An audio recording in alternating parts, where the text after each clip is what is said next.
जय हिंद। आज हम बात करने वाले हैं मणिपुर में जो क्राइसिस चल रहा है उसका रीजन क्या है। सबसे पहले तो हमें लैंड का डिस्ट्रीब्यूशन समझना पड़ेगा जो मणिपुर में है। मणिपुर का लैंड डिस्ट्रीब्यूशन है 90 एंड 10%। 90% जो लैंड डिस्ट्रीब्यूशन है वो जाता है हिल्स को, 10% है वो आता है वैली और प्लेन एरिया को। अब दूसरा फैक्टर जो यहाँ पे आता है वो आता है कम्युनिटीज। तो मणिपुर में तीन बेसिक कम्युनिटीज हैं जो कि परसेंटेज वाइज है। 35% जो कम्युनिटी है वो है कुकी ट्राइब्स और नागा ट्राइब्स की, जो कि बिलोंग करते हैं हिल्स में, मतलब वो लोग ओन करते हैं 90% एरिया ऑफ मणिपुर। अब आती है मैथी कम्युनिटी जो 10% एरिया में यानी वैली और प्लेन में रहती है, सबसे प्रिविलेज्ड है और 65% जो पॉपुलेशन है वो मैथी कम्युनिटी की है मणिपुर में। दिक्कत की बात कहां से शुरू होती है?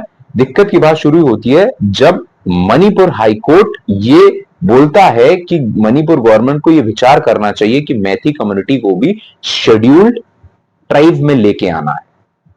तब से ये डिस्ट्रीब्यूट बढ़ जाता है और दिक्कतें शुरू हो जाती हैं। वायलेंस शुरू तभी होता है जब एक स्पेसिफिक विलेज खाली कराया जाता है शेड्यूल्ड ट्राइब्स का। तब से ये फिर डिस्ट्रीब्यूट इंक्रीज हो जाते हैं और तभी से ये दिक्कत आती है। बिकॉज जो कुकी और नागा ट्राइब है उनका ये कहना है कि ऑलरेडी जितने भी मैथी कम्युनिटी के लोग हैं वो ऑलरेडी प्रिविलेज्ड हैं क्योंकि वो प्लेन और वैली एरिया में रहते हैं। करंट सिनेरियो जो है 60 एमएलए जो मणिपुर के हैं उसमें से 40 एमएलए जो हैं वो बिलोंग करते हैं मैथी कम्युनिटी से ही। ये लोग ब्यूरोक्रेसी में एजुकेटेड और पढ़ी लिखी जगहों पर हैं। सबसे प्रिविलेज लोग जो हैं वो मैथी कम्युनिटी से ही आते हैं। तो जो कुकी और नागा ट्राइब है उनका ये कहना है कि अगर इनको हम एसटी कम्युनिटी में एडजस्ट कर देते हैं देन ये हमारे जो ट्राइबल एरिया है, जो हमारे हिल्स एरिया है, उस पर भी ये बेनिफिट्स लेंगे और ज्यादा से ज्यादा ये बेनिफिट लेते हुए हमारे रिसोर्सेज को कैप्चर करेंगे। तो इसी की फाइट जो है वो चल रही है लास्ट ईयर से। जबकि ये फाइट लास्ट ईयर की नहीं है, बहुत पहले से भी ये फाइट चलती आ रही है। लेकिन अभी जो सबसे दिक्कत वाली इशू की बात यह है कि इतने ज्यादा सेंट्रल फोर्सेस का डिप्लॉयमेंट होने के बावजूद, आर्मी का डिप्लॉयमेंट होने के बावजूद और सेंट्रल गवर्नमेंट और खुद अमित शाह जी का इंटरवेंशन होने के बावजूद कोई भी सोल्यूशन निकल के नहीं आ रहा है, जो सबसे दिक्कत की बात है। करंट के जो वहां के चीफ मिनिस्टर हैं बीरेंद्र सिंह जी, वो भी सोल्यूशन नहीं निकाल पा रहे हैं। रिसेंट में 5 लोगों की डेथ हुई है।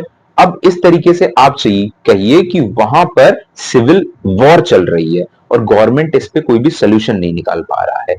मेरा मानना इस मुद्दे के ऊपर यह है कि गवर्नमेंट को एक तर्क संगत बात करनी चाहिए। अगर मैथी कम्युनिटी जो है वो शेड्यूल्ड ट्राइब के लिए डिमांड कर रही है, अगर वो तर्क संगत नहीं है तो उसको स्ट्रिक्टली लॉ को इन्फोर्स कराते हुए इसको बंद कर देना चाहिए।